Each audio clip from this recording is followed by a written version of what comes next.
more serious note, just to check from the game last night, no injuries, medical report, how's everyone shaped up? I know they're not all here, but... Yeah, everyone's come through fine. Everyone's good.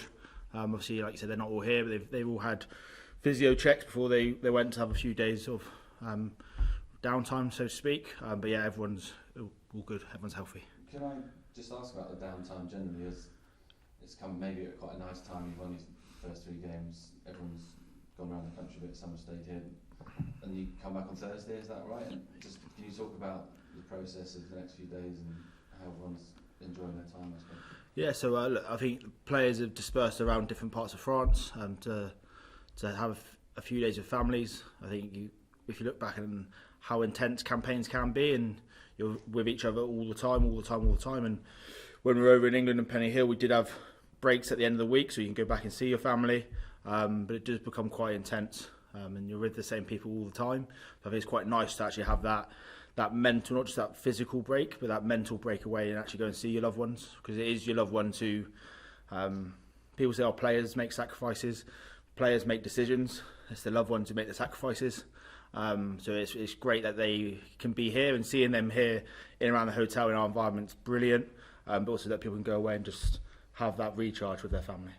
Are they given little fitness plans for a couple of days, or is it fully just do what you like for a couple of days? Yeah, so there's obviously expectations of them. We're here to do a job, so this is your downtime. They'll be getting added waters to send them sessions to do. So they'll be doing those sessions in and around that time with the facilities they have.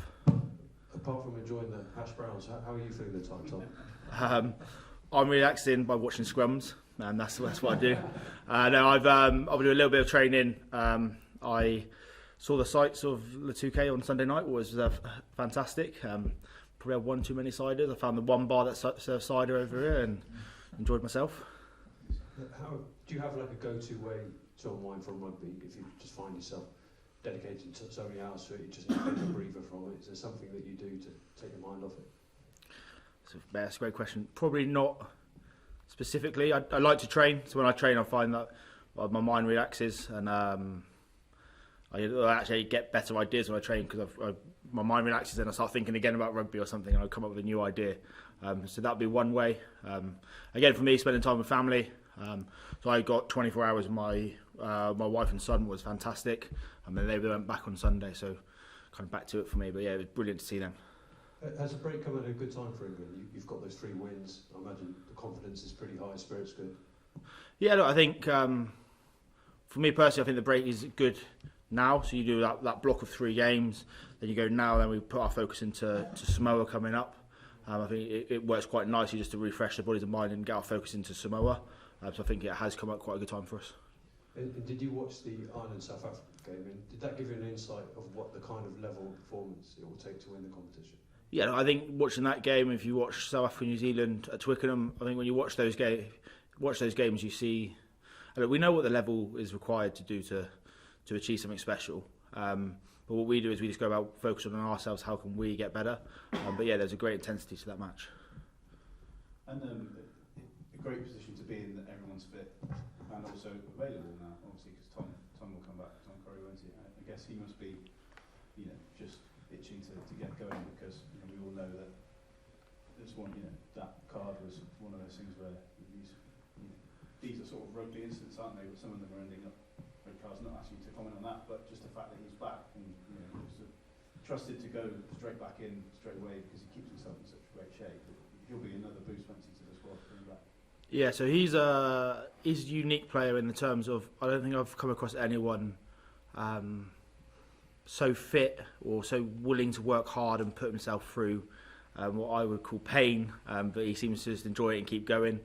There was a conditioning session the other day where obviously you manage loads of people coming back, etc., and he had done his reps, he'd finished his reps, and Alex Walters is shouting at him, get out, and he just carries on running. He just stays in and he carries on running. And then when he does finally decide, okay, that's the right thing was for me to get out, he leaves the drill, and then Ellis again starts hammering him for leaving the drill, and you just see him getting so angry about it, but he is in phenomenal shape, and he's been brilliant. Unfortunately, he was suspended. Like I said, I'm not going to comment on that stuff, but what he was brilliant at was he didn't just go, I'm not involved in these 2 games. He went, how can I help England win? And the work he was doing, in training to make training hard and difficult for the guys playing, and also the work he was doing with the back rows and adding his experience and his knowledge to our team meetings has been exceptional. And the other players must, although it's hard on them, they must really respect and be pleased to have that kind of thing, because everyone needs a lift sometimes, don't they, from a different kind of place. And if you've got one of your peers is sort of pushing everyone on, then that's important as well, isn't it? Yeah, look, I think that's the environment we drive here, is very much if you've got something that can help the team win, then let's do it. It's not if you sit there and you're quiet and you don't speak about it, and you know that the knowledge you have could help us, but you're going, I'm not telling them because that makes him look better, and then you're in the wrong place. Like, we're here for a common goal. And just lastly, just quickly on the scrum, we talked about how it's coming along, but the way it's been sort of looked at across the tournament, when you talked about the methodology you employed, that you must be pleased with that's kind of meeting how it's being, I suppose, managed and refereed by officials across the tournament, isn't it, so far? Yeah, look, I think for us, we're just trying to, I'll keep saying it, we're just trying to get better week by week, and ensure that we are legally dominant in the pitches we're painting, get into the contest. It's been huge for us. And Tom, just on scrums, you said you watch them all the time. Who would you say, apart from England, are top 3 scrums in the world right now? Good question. I was really impressed with Tonga and what they did to Ireland and, earlier on in the rounds, and the way they scrummaged. I thought that was quite impressive. I think you go South Africa have get some reward in certain things they do. So I think those two have been good. I'd say Fiji have been impressive in what they do and they deliver.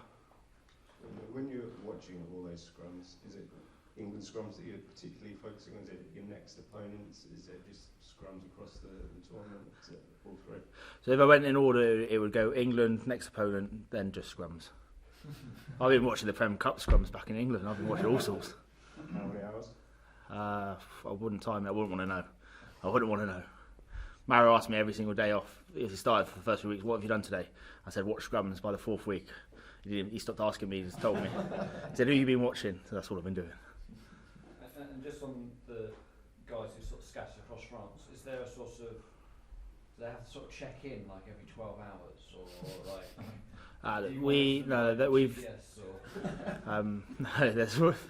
There's responsibility. They've got their responsibility. They know what's required of them, what's expected. So we'll see them when they come back. And is there anyone you're worried about who you think will be latest back into camp? No, Billy's here, so it's all right. But they've been really good though, haven't they? Like, and Steve's obviously given the players talked about that being relaxed in certain ways, but also that they've responded to that and they meet all their responsibilities then. Yeah, they're aware of their responsibilities and what's required of them as players and as like we are as management. But I think it's important that you get the right balance. World Cups are special because you're playing at the pinnacle of the game. You're playing teams you've not played together, and you're spending a lot of time with your friends and your teammates. So you enjoy that time you have with them. Thanks, guys. Cheers, guys. Thank you. Expect Tonga or Fiji to be. Okay.